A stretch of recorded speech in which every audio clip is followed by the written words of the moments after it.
Hi everybody, my name is Libby and I heard you were learning about biodiversity, which I think is really cool because I'm a biologist and I've studied all across the United States in different ecosystems, but right now I'm in Illinois studying watersheds. So I thought I would show you what science outside of a classroom can look at. So buckle up, grab some rain boots, drive south for 3 hours and come meet me in the Spoon Watershed. Pause the video now and discuss what a watershed is. Try to locate the Spoon Watershed on a map and maybe try to figure out what watershed you are in right now. See you soon! Did you guys locate the Spoon Watershed? I know looking at maps can be a little confusing, but I'm sure you guys did great. So I define watersheds as an area of land where all of the rainfall and streams drain into one common outlet. Water always flows downhill, and that can be confusing to determine in Illinois because it's so flat, but water always finds a way. When we make changes to the landscape, it affects how rainfall moves across the land.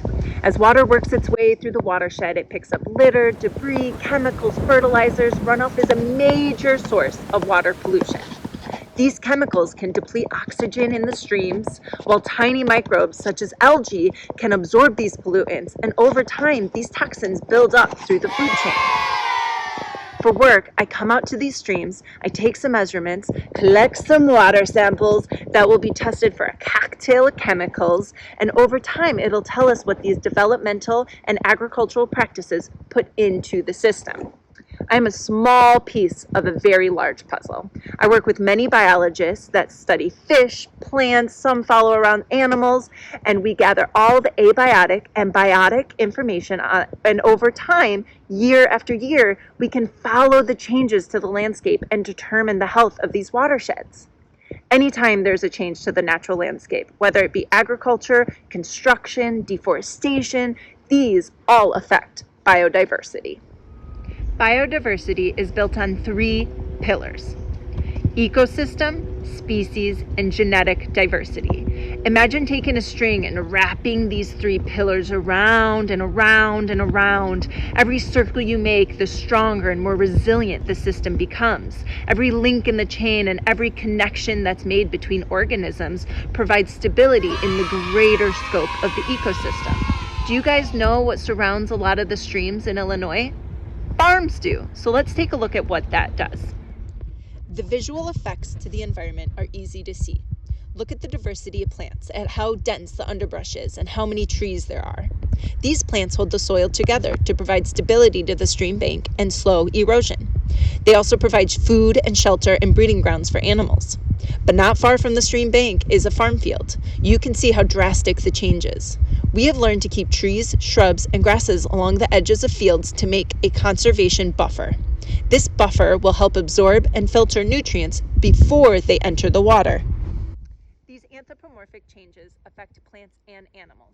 Every ecosystem is different, but they're all the same in the fact that every organism occupies a role. When you remove an animal from that role, it causes a trophic cascade. As I mentioned before, there are 3 pillars to biodiversity, and once you disrupt even one pillar, it can destabilize the ecosystem, reducing resiliency to disease and invasive species. So why should we care about all of this? The big picture is humans need the resources the earth provides. Our actions directly impact how and who will get those resources. Animals often find themselves in the crosshairs of human development, so it's going to be important for us to find the balance of how to utilize the land, but also share it. Lastly, these wild spaces are endlessly important to both our physical and our mental health. How many of you like to listen to the birds chirp outside, or have gone camping, swam in Lake Michigan? What about laughed at squirrels who chase each other up the trees? These are all little things that connect you to nature. Science is cool, and the scientific process of asking questions, doing research, and forming a conclusion can help provide solutions to big problems. So put on your thinking caps and become a scientist with me this next week. I'm excited to hear what y'all come up with and which ecosystems you decide to research. Bye for now. Thanks for listening.